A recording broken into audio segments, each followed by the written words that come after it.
como recibir la lluvia tardía. Cuarto trimestre, tema 6. Semana 40, 13/01/2024, Día de Santa Convocación, Luna Nueva, sábado, séptimo día de la semana. Las 7 formas de caída. La fuerza. La fuerza, pero se me dejó saber que ésta no podrá controlar ni dominar una conciencia y decisión firme por Cristo Jesús. Y dijo así: el yo desea tomar por la fuerza o la astucia aquello que no le corresponde o no le es lícito. El yo hace sentir, al que lo porta, superior a todos, inclusive, cree que es superior a mí. El yo maltrata verbal y físicamente a su prójimo y no se muta pues, para él, todo debe ser hecho como él dice y no como yo digo. Mortal engaño satánico. Sentimentalismo. La segunda de ellas, el sentimentalismo, este será grandemente probado en todo su enérgico poder, mas una entera confianza sin reservas en Cristo Jesús es lo que nos garantizará la victoria. Y dijo así: el yo se cree víctima y juega de dicho lado hasta que es confrontado y descubierto. Y ahí cambia a victimario, donde todos tienen la culpa de que él sea así. Este hechizo mortal vive en aquel, cuyo yo está florecido en él. Juego astuto del enemigo desde que se encontró en el maldad, en el cielo. Complacencia. La tercera de ellas, la complacencia, esta en pro del bien común será una amplia puerta para destrucción, mas no la debemos consentir, sino que debemos ejercer la libertad de conciencia bajo un escrito está y, así, podremos vencer. Y dijo así: el yo vive para complacerse y poner, al último, las necesidades de su prójimo. El yo vivo nunca se da por satisfecho, siempre quiere más, aunque no lo necesite. Sus trofeos son tanto internos como externos. Su intelecto es creerse superior en su retórica, sus ideas, soluciones y actos. Él contra todos, pero nadie contra él. Sutil veneno mortífero que el enemigo inserta en el hombre que no es contrito de corazón. La complacencia de la superioridad, en todo sentido, ante otros es un reflejo de que el maligno entrona esa mente y ese corazón. Orgullo. La cuarta de ellas, el orgullo, este es tan sutil y a la vez tan obvio, mas este último disfrazado de la conveniencia propia, y calificado como válido a nuestro entender, será la ruina y cerrará la puerta real de la salvación. Solo una humillación total a Dios nos dará la victoria en él. Así dijo el Señor: el orgullo es el yo que vive para enaltecerse. Orgulloso de tener lo mejor, de llamar la atención para sí entre todos. Se viste para ser visto, se peina para que lo admiren, da alarde de superioridad y manda a todos mientras él merece estar de brazos caídos con el pensamiento activo centrado en lo que imagina, en lo que cree necesitar para seguir escalando puesto y posición. Este, casi imperceptible, engaño satánico, es letalmente mortal al que lo porta y también para los que lo adulan. Calumnia. La quinta de estas, que se me habló, fue la calumnia. Esta es la muerte para el que la practica, y aunque su espada mortífera desea ser clavada ante su adversario, ésta solo atraviesa el corazón de quien la porta. Resistid al diablo, se me dijo, y de vosotros huirá y no toquéis lo inmundo. Habrá aflicciones, mas confiad porque yo he vencido al mundo. Rogad al Dios de la siega que os junte en su granero. Así dijo el Señor: el yo vive calumniando a todo y a todos, pues, en su creída imaginación mórbida no es feliz por culpa de otros. No es pleno, y culpa a todos de esto. Todo es por culpa ajena y nunca propia. Si se cae, mira a sus lados y, si alguien lo vio, ya es culpa de ese alguien, porque según él, se distrajo al verlo y se cayó. En fin, el calumniador nunca va a creer que él tiene la culpa, que la culpa es propia, sino que la culpa es siempre ajena. Si no le parece lo que otro dice, pues, es mentira. Se siente aludido por todo y por todos. Vive su vida excusando su mal proceder. La dejadez y su forma parasitaria de vivir es característica de esta persona y de esta cualidad. Dilación. La sexta de estas, de que se me habló fue la dilación, acción sutil pero una gran arma de destrucción. Esta es una forma de vida que ataca el pensar humano y lo adormece. Adormece el pensamiento y retrasa la acción del deber de cumplir, el mandato celestial. Es tan mortíferamente sutil que da la ilusión de que lo terrenal es mucho más importante que lo celestial, o sea, lo que es perecedero es más importante que lo que perdurará para siempre. Orad, orad sin cesar, ayunad y buscad el rostro de Cristo Jesús para que podáis vencer ante esta arma de la dilación. Así dijo el Señor, el yo vive por la dilación. Hoy no puedo por esto, mañana no podré por aquello. Pasado, por lo otro, en fin. Lo primordial siempre es último y las inventivas primero. En la lista de lo primordial siempre pone encima, y entre ellas, su complacencia, y nunca completa lo mandatorio. Los detalles lo complacen tanto que pospone los deberes al punto que, si fracasa, es culpa de ser tan detallista. Para su forma de dilación propia, todo debe estar como se imagina, quiere y desea para poder avanzar. Y, si esto no es así, es culpa de todos, inclusive de mí. Y, por eso, él no avanza. El yo de la dilación critica al esforzado, al que cada día, con intenso afán, lucha por completar su labor diaria. Lo tilda de extremista, fanático y abusivo. El yo de la dilación es detractor, critica a todo aquello que no va de acuerdo a su forma de ver, actuar y pensar. Esta actitud, horrendamente pecaminosa, de creer que su forma de ser es ley hacia otros, es instigación maligna de perdición. Sensualidad. La séptima, que se me dijo fue, la sensualidad. Mi pueblo pereció por falta de conocimiento. Este acto desenfrenado, con acciones ilícitas dentro del matrimonio, es puesto, aún, en primer lugar, antes del deber de cumplir, el mandato divino. A los tales digo ahora, coméis y bebéis y estáis en fiesta, pero vendrán los días en que el esposo no estará y será tiempo de ayuno y oración porque el león rugiente está alrededor de vuestras casas. Y estas han sido pedidas para ser grandemente zarandeadas, y así será hecho. Más pedid al Dios de la siega que os reserve a salvo en su granero. Sed, pues, celosos y arrepentíos porque vendrá la aflicción y, ¿quién podrá permanecer en pie? En ese momento terminaron diciéndome, Ezequiel 20. La séptima, y última, es la sensualidad. El yo de la sensualidad es vivir en el yo interno y externo constantemente.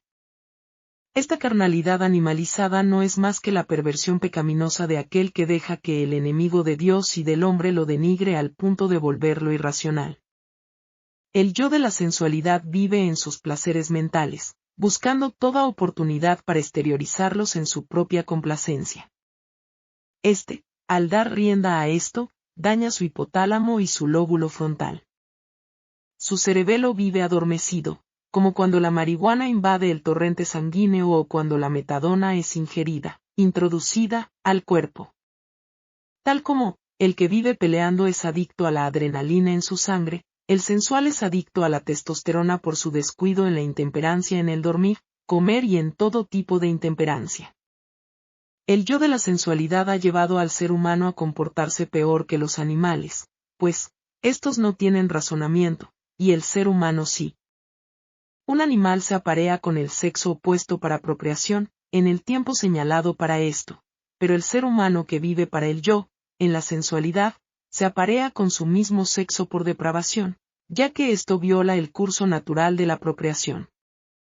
Y otros, aunque con el sexo opuesto o sea, hombre y mujer, practican actos animalizados para sentirse bien. También están en desagrado ante mí. Estos, los que practican estas perversiones, no heredarán la vida eterna.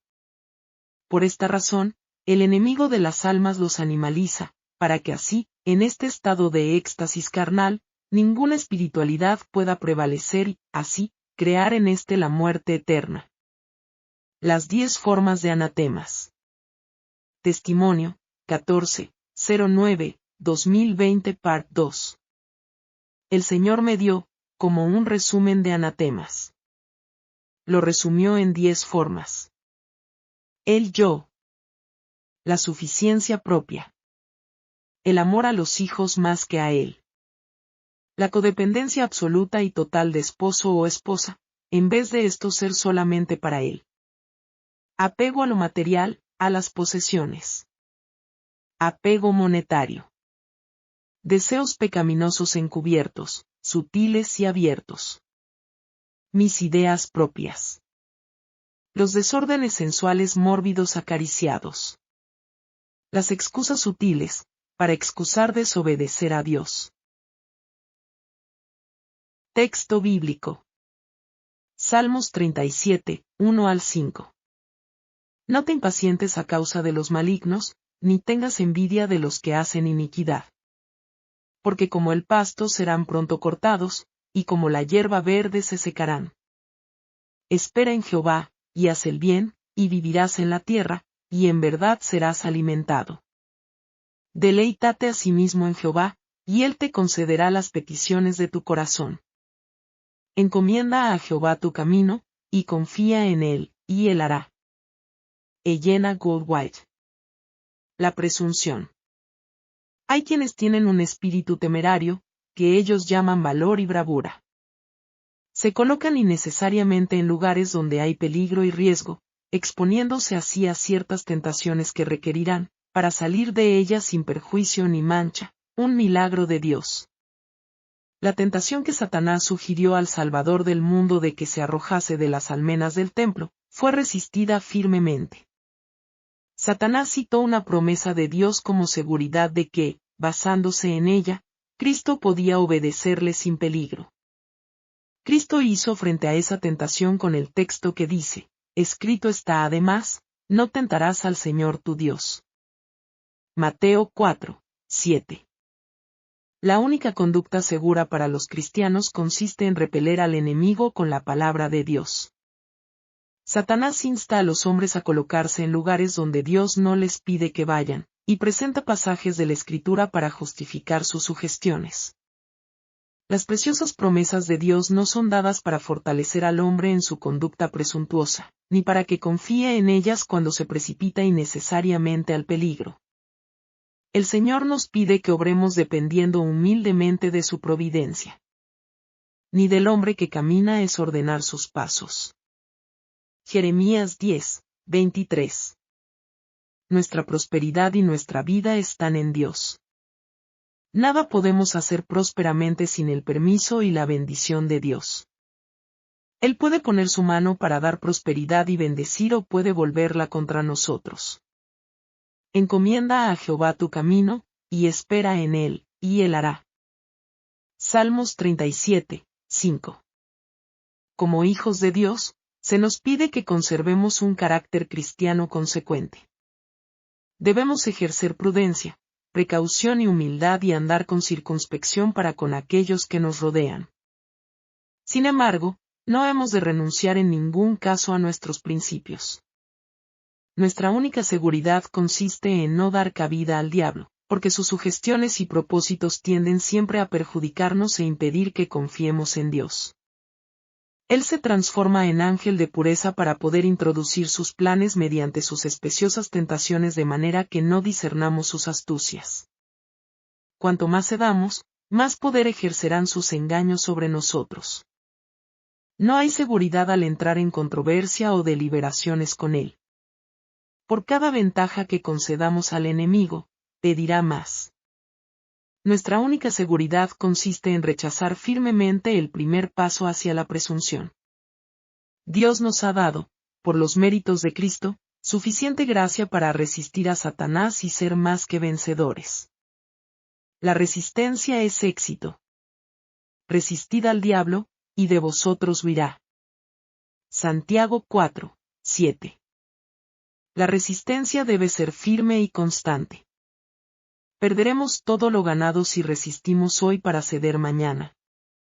Testimonio, 25-08-2018. La presunción y el descuido del real cometido de Dios. Amados, en sueños vi cómo estaba en un edificio, estaba como en un edificio que era parecido como si fuera sala de un hospital. Había muchas puertas, en ese pasillo donde yo estaba, derecha e izquierda, más en una de las puertas había una estación de enfermería. De ahí salían varias enfermeras de turno a hacer sus diferentes oficios y vi como una de ellas le dijo a la otra, nosotras, aquí, hacemos un leve diagnóstico y a veces no nos damos cuenta del trabajo que estamos haciendo, pero, lo estamos haciendo. En ese momento entró un hombre y empezó a decirles con palabras fuertes a estas enfermeras, les decía, ustedes no diagnostican, el único que diagnostica es el médico. Entonces, ellas le decían, como que trataban de razonar con él, y le decían, no, pero nosotras en los vitales y la cogida de la presión y todas estas cosas que hacemos como un prediagnóstico. Pero la persona seguía insistiendo que no era así, al punto de que todas ellas comenzaron a llorar, sintiéndose que no estaban haciendo bien su trabajo y que estaban siendo acusadas por este personaje. Ya, cuando vi eso, pues, fui donde esta persona y le dije, no es tu deber estar diciendo esto. Y no es la forma de decirlo, porque debemos evitar herir a las personas. La verdad se dice con amor, y si la persona pues no lo quiere recibir, pues que no lo reciba, pero no vamos a estar injuriando a las personas con palabras. Entonces, en ese momento, la persona se quedó parada cuando yo le dije eso. Más siguió caminando por el pasillo de este lugar y, al final había una puerta. Salió, y yo salí tras de él, después de consolar a las enfermeras que estaban ahí en ese lugar y dejarles saber que sí, que ellas estaban haciendo como si fuera un prediagnóstico antes del diagnóstico oficial del médico o de los laboratorios. Y ya, cuando terminé de consolarlas, salí, y cuando salí, vi que había al final de esa puerta como un caminito de tierra y hierba que subía a una montañita y ahí, pues, comencé a caminar para ver si encontraba a la persona, para irle a hablar y a exhortarla. A darle ánimo y a pedirle, que, por favor, que se humillara delante del Señor, para que el Señor tomara su boca y su actitud, pero no lo encontré. Y dije, Señor, ¿a dónde se fue, si yo lo acabo de ver que salió por aquí no hace mucho? ¿A dónde se fue? Más una voz me dijo, Él debe estar conmigo a solas en la montaña para encontrarse conmigo y yo obraré en él. Me puse un poco triste porque no lo encontré, pero ya cuando escuché estas palabras me puse feliz, y dije, bueno, Señor, tú te vas a encargar de él, así que pues, yo debo permanecer tranquila. En ese momento el escenario se me cambió. Entonces vi que estaba parada en una bajada y era una bajada que tenía muchos árboles y al final tenía un río. La bajada era un poco escarpada, no que no se pudiera bajar por ella, pero había que bajar con mucho cuidado.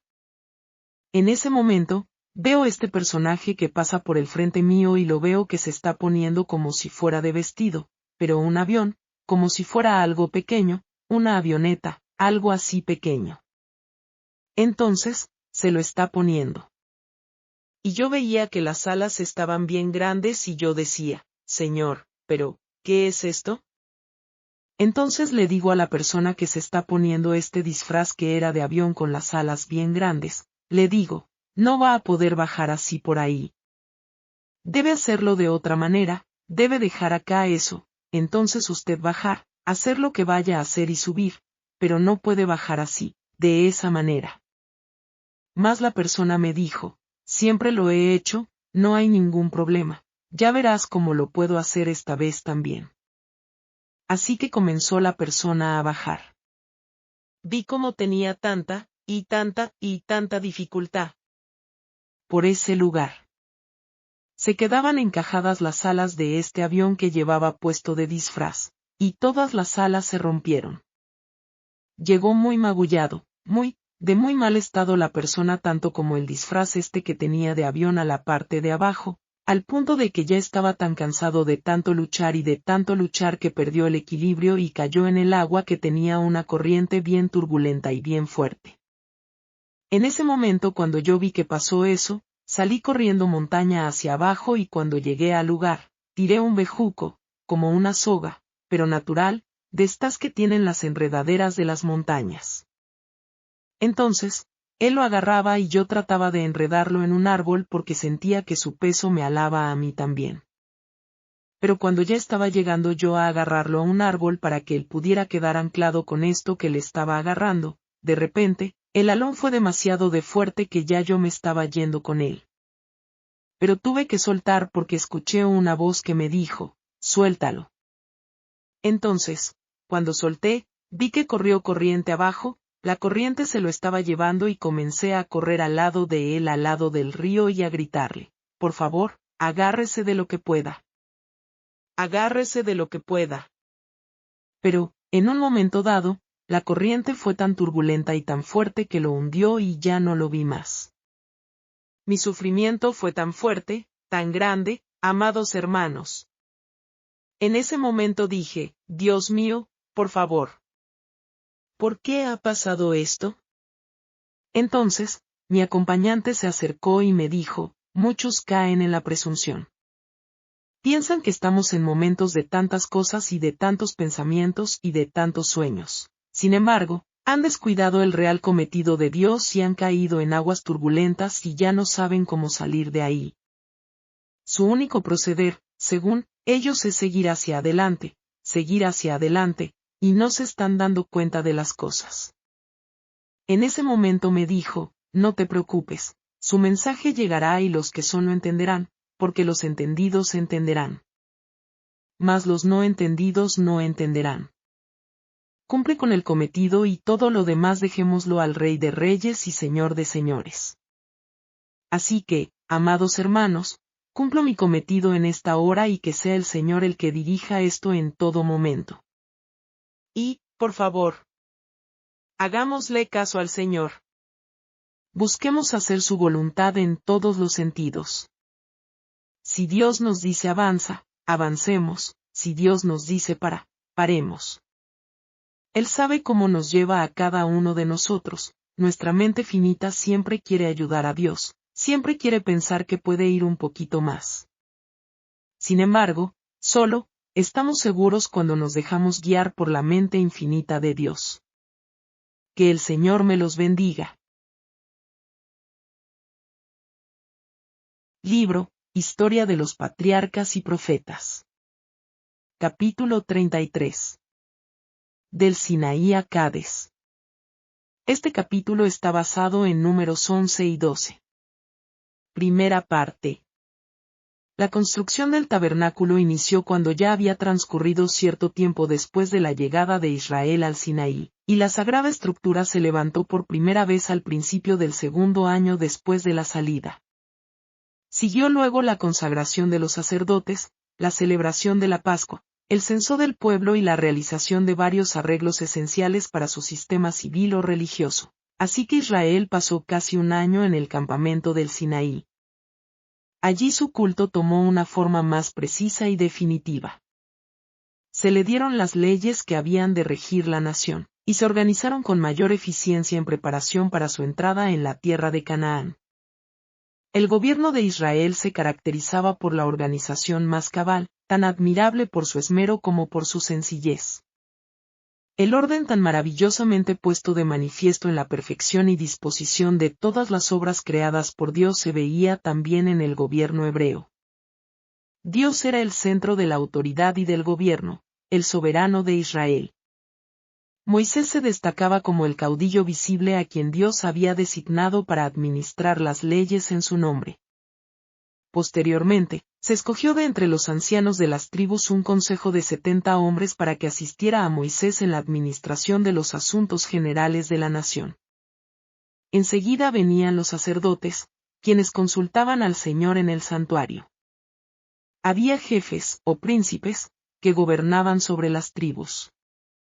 Bajo estos había jefes de 1000, jefes de 100, y jefes de 50 y de 10, Deuteronomio 1, 15, y por último, funcionarios que se podían emplear en tareas especiales.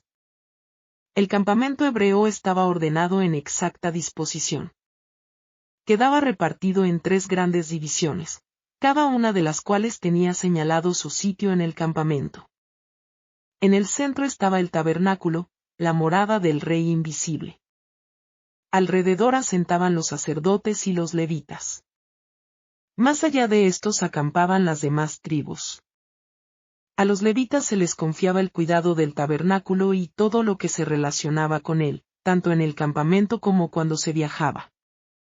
Cuando se levantaba el campamento para reanudar la marcha, eran ellos quienes desarmaban la sagrada tienda, y cuando se llegaba a donde se había de hacer alto, ellos debían levantarla. A ninguna persona de otra tribu se le permitía acercarse so pena de muerte. Los levitas estaban repartidos en 3 divisiones, descendientes de los 3 hijos de Leví, y cada una tenía asignada su obra y posición especiales. Frente al tabernáculo, y cercanas a él, estaban las tiendas de Moisés y Aarón.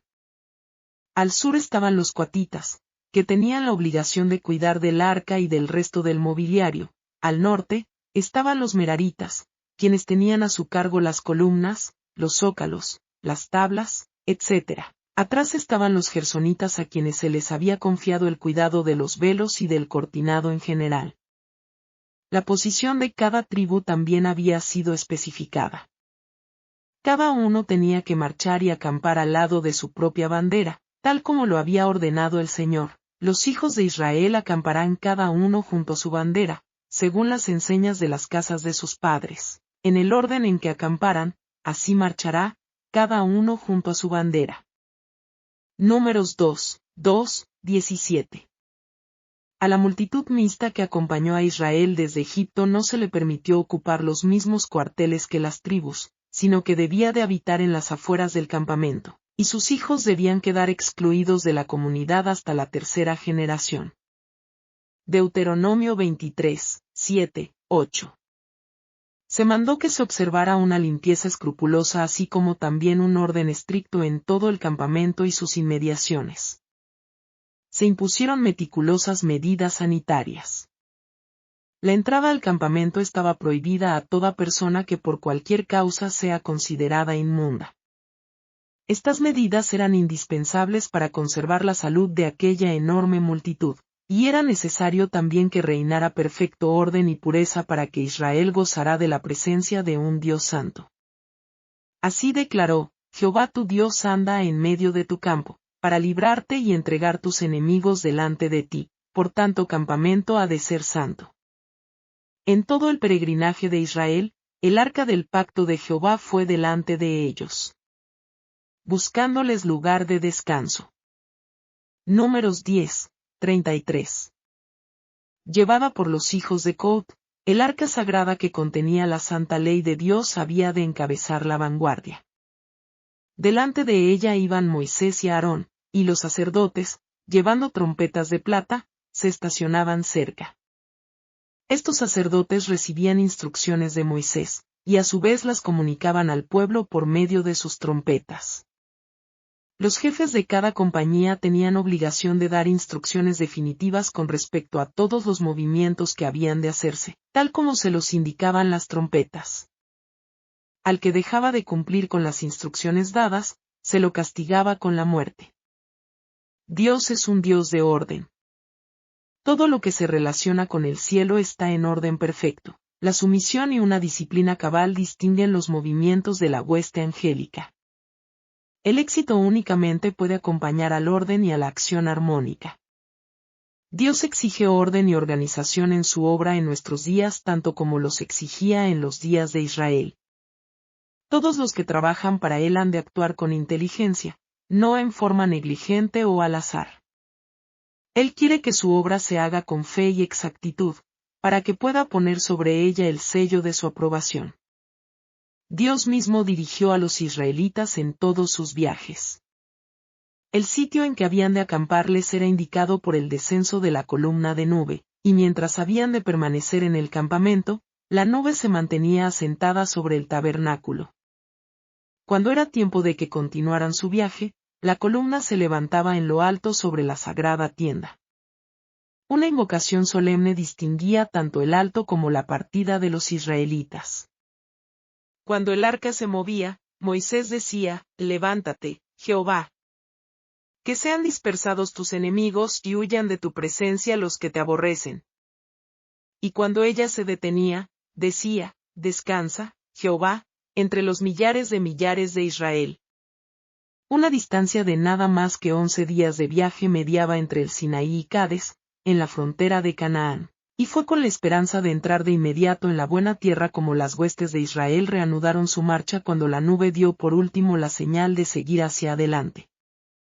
Jehová había obrado maravillas al sacarlos de Egipto y qué bendiciones no podrían esperar, ahora que habían pactado formalmente aceptarlo como su soberano, y habían sido reconocidos como el pueblo escogido del Altísimo. No obstante, a muchos les costaba abandonar el sitio donde habían acampado por tan largo tiempo. Habían llegado casi a considerarlo como su hogar. Al abrigo de aquellas murallas de granito, Dios había reunido a su pueblo aparte de todas las demás naciones, para repetirle su santa ley. Se deleitaban en mirar el sagrado monte, en cuyos picos blanquecinos y cumbres estériles la gloria divina se había manifestado ante ellos tantas veces. Ese escenario estaba tan íntimamente asociado con la presencia de Dios y de los santos ángeles que les parecía demasiado sagrado para abandonarlo irreflexiva o siquiera alegremente. Al sonido de las trompetas todo el campamento se puso en marcha, llevando el tabernáculo en medio, ocupando cada tribu su lugar, bajo su propia bandera. Todos los ojos miraron ansiosamente para ver en qué dirección los guiaría la nube. Cuando se movió hacia el este, donde solo había sierras negras y desoladas, un sentimiento de tristeza y de duda se apoderó de muchos corazones. A medida que avanzaban, el camino se hizo más escabroso. Iban por hondonadas pedregosas y terrenos estériles. Alrededor de ellos estaba el gran desierto, estaban en una tierra desierta y despoblada, por tierra seca y de sombra de muerte, por una tierra por la cual no pasó varón ni habitó en ella hombre alguno. Jeremías 2:6. Los desfiladeros rocallosos, tanto los lejanos como los cercanos, estaban repletos de hombres, mujeres y niños, con bestias y carros, e hileras interminables de rebaños y manadas. El progreso de su marcha era bastante lento y trabajoso, y después de haber estado acampada por tanto tiempo, la gente no estaba preparada para soportar los peligros y las incomodidades de la jornada. Después de 3 días de viaje, comenzaron quejas. Estas se originaron entre la turba mixta que estaba compuesta por mucha gente que no se había unido completamente a Israel, sino que se mantenía siempre alerta para notar cualquier motivo de crítica. A los quejosos no los satisfacía la dirección que se seguía en la marcha, y constantemente censuraban la manera en que Moisés los dirigía, aunque sabían que, como ellos mismos, él seguía la nube orientadora. El desafecto es contagioso y pronto cundió por todo el campamento. Nuevamente comenzaron a clamar pidiendo carne para comer. A pesar de que se les había suministrado maná en abundancia, no estaban satisfechos. Durante su esclavitud en Egipto, los israelitas se habían visto obligados a sustentarse con una alimentación común y sencilla, pero su apetito abusado por las privaciones y el trabajo rudo la encontraba sabrosa. Pero muchos de los egipcios que estaban ahora entre ellos, estaban acostumbrados a un régimen de lujo, y estos fueron los primeros en quejarse. Cuando estaba por darles maná, un poco antes de que llegara Israel al Sinaí, Dios les concedió carne en respuesta a sus clamores, pero se la suministró por un día solamente. Dios pudo haberles suplido carne tan fácilmente como les proporcionaba maná, pero para su propio bien se les impuso una restricción. Dios se proponía suplirles alimentos más apropiados a sus necesidades que el régimen estimulante al que muchos se habían acostumbrado en Egipto. Su apetito pervertido debía ser corregido y devuelto a una condición más saludable a fin de que pudieran hallar placer en el alimento que originalmente se proveyó para el hombre, los frutos de la tierra, que Dios dio a Adán y a Eva en el Edén. Por este motivo quedaron los israelitas en gran parte privados de alimentos de origen animal. Satanás los tentó para que consideraran esta restricción como cruel e injusta. Los hizo codiciar las cosas prohibidas, porque sabía que la complacencia desenfrenada del apetito tendería a producir sensualidad, y por estos medios le resultaría más fácil dominarlos. El autor de las enfermedades y las miserias asaltará a los hombres donde pueda alcanzar más éxito. Mayormente por las tentaciones dirigidas al apetito, ha logrado inducir a los hombres a pecar desde la época en que indujo a Eva a comer el fruto prohibido, y por este mismo medio indujo a Israel a murmurar contra Dios. Porque favorece efectivamente a la satisfacción de las pasiones bajas, la intemperancia en el comer y en el beber prepara el camino para que los hombres menosprecien todas las obligaciones morales. Cuando la tentación los asalta, tienen muy poca fuerza de resistencia. Dios sacó a los israelitas de Egipto para establecerlos en la tierra de Canaán, como un pueblo puro, santo y feliz. Para lograr este propósito los hizo pasar por un curso de disciplina, tanto para su propio bien como para el de su posteridad. Si hubieran querido dominar su apetito en obediencia a las sabias restricciones de Dios, no se habría conocido debilidad ni enfermedad entre ellos. Sus descendientes habrían poseído fuerza física y espiritual. Habrían tenido percepciones claras y precisas de la verdad y del deber, discernimiento agudo y sano juicio.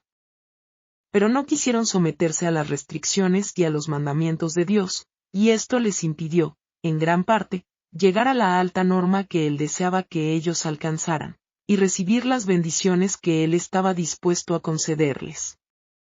Dice el salmista, pues tentaron a Dios en su corazón, pidiendo comida a su gusto. Y hablaron contra Dios, diciendo, ¿podrá poner mesa en el desierto? Él ha herido la peña, y brotaron aguas y torrentes inundaron la tierra. ¿Podrá dar también pan? ¿Dispondrá carne para su pueblo? Y lo oyó Jehová y se indignó. Salmo 78, 18 al 21. Las murmuraciones y las azonadas habían sido frecuentes durante el trayecto del Mar Rojo al Sinaí, pero porque se compadecía de su ignorancia y su ceguera Dios no castigó el pecado de ellos con sus juicios. Pero desde entonces se les había revelado en Horeb. Habían recibido mucha luz, pues habían visto la majestad, el poder y la misericordia de Dios, y por su incredulidad y descontento incurrieron en gran culpabilidad. Además, habían pactado aceptar a Jehová como su rey y obedecer su autoridad. Sus murmuraciones eran ahora rebelión, y como tal habían de recibir el merecido castigo, si se quería preservar a Israel de la anarquía y la ruina. Se encendió entre ellos un fuego de Jehová que consumió uno de los extremos del campamento. Véase Números 11.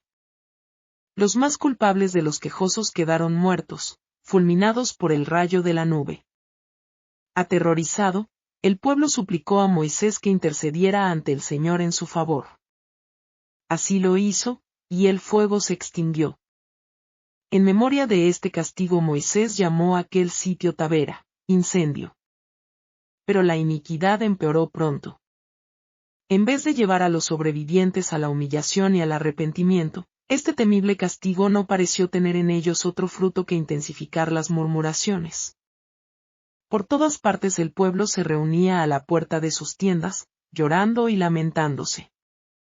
La gente extranjera que se mezcló con ellos se dejó llevar por el hambre, y los hijos de Israel también volvieron a sus llantos, diciendo, ¿quién nos diera a comer carne? Nos acordamos del pescado que comíamos en Egipto de balde, de los pepinos, los melones, los puerros, las cebollas y los ajos. Ahora nuestra alma se seca, pues nada sino este maná ve en nuestros ojos. Así manifestaron su descontento con los alimentos que su Creador les proporcionaba. No obstante, tenían pruebas constantes de que ese alimento se adaptaba a sus necesidades, pues a pesar de las tribulaciones que soportaban, no había una sola persona enferma en todas las tribus. El corazón de Moisés desfalleció. Había suplicado para que Israel no sea destruido, aun cuando esa destrucción habría permitido que su propia posteridad se convirtiera en una gran nación. En su amor por los hijos de Israel, Había pedido que su propio nombre fuera borrado del libro de la vida antes de que se los dejara perecer. Lo había arriesgado todo por ellos, y esta era su respuesta.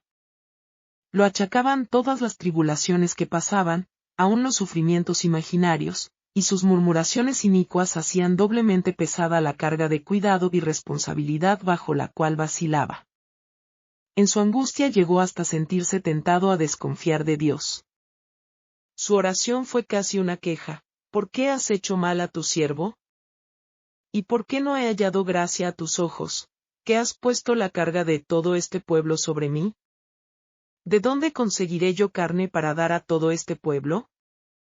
Porque vienen a mí llorando y diciendo: danos carne para comer. No puedo yo solo soportar a todo este pueblo, es una carga demasiado pesada para mí.